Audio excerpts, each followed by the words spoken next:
All right, so before we dive in, I just want to tell you a little bit about the class project, and I'm going to use an example from my life as a doctor to illustrate this. Basically, when we're in med school, we have this sort of long syllabus of things to memorize, and it's just a case of understanding it and memorizing it, and that's all well and good. Like, that tactic works for medical school where there is a defined curriculum. But when you graduate and you become a doctor, and I've been a doctor for the last 2 years, being a good doctor is not really about how much medical knowledge you have, because everyone has like a baseline knowledge and we have guidelines for basically everything. So you don't really need to think too much and sort of call on your vast medical knowledge when you're a doctor. Instead, being a good doctor is much more about the softer skills. So communication, empathy, leadership, teamwork, managing pressure, handling uncertainty, coping with difficult emotional situations, all of those things that we would tell people in interviews for med school that, oh yeah, it's really important to communicate well as a doctor. And then you just don't really think about it too much until you come out the other end and you realize, oh my God, yeah, there is a night and day difference between a doctor who communicates well and a doctor who doesn't communicate well. And so if we want to become good doctors, we need to figure out a way of improving these soft skills over time. And one of the ways that we do that is something called reflective practice.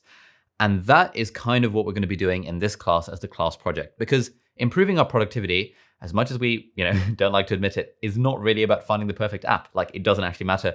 There is no defined curriculum. It's a lot like being a doctor in that sense, where actually, if we're being honest with ourselves, we know that we would be more productive if we could master our internal habits and states, and if we could just have a bit more control over ourselves, as opposed to finding that perfect app or memorizing this chunk of information. And so I think reflective writing and reflective practice is a very good way of improving these sort of soft skills within ourselves. And that's what this project is about. And so for the project, it's nothing complicated. Basically, at the end of each of the next videos that you're going to see, there's going to be like a journaling/writing prompt, which you should think about and then actively write answers to.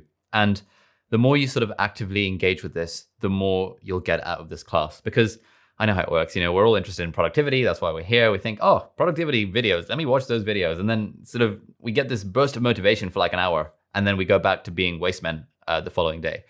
The way to actually improve these soft skills, like we do in medicine, is to actively reflect on what we're doing and what our own internal states are, and think about how we responded in a certain way, and think about what we could do differently next time. Think about what's good about the way that we responded. Like, these sort of soft things that we all hate doing because it's just a bit of a drag, but it's actually the thing that moves the needle. And so I would highly encourage you to sort of don't just move on to the next video and watching this class at double speed, which you might be tempted to do, especially if you're into productivity. Instead, sort of really think about, like, at the end of each video, actually writing answers to the questions that we've got. And if you want, and I would encourage you to do this, you can share them in the class project section.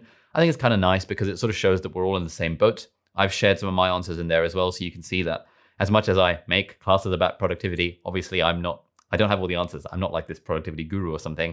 I struggle just as much as everyone else. But I think by doing this sort of reflective writing stuff like we do in medicine, we can all improve our productivity. So that is a class project. That is what I would encourage you to do. Thank you for bearing with me thus far, and enjoy the first proper video in this class about the productivity equation, and I'll see you there.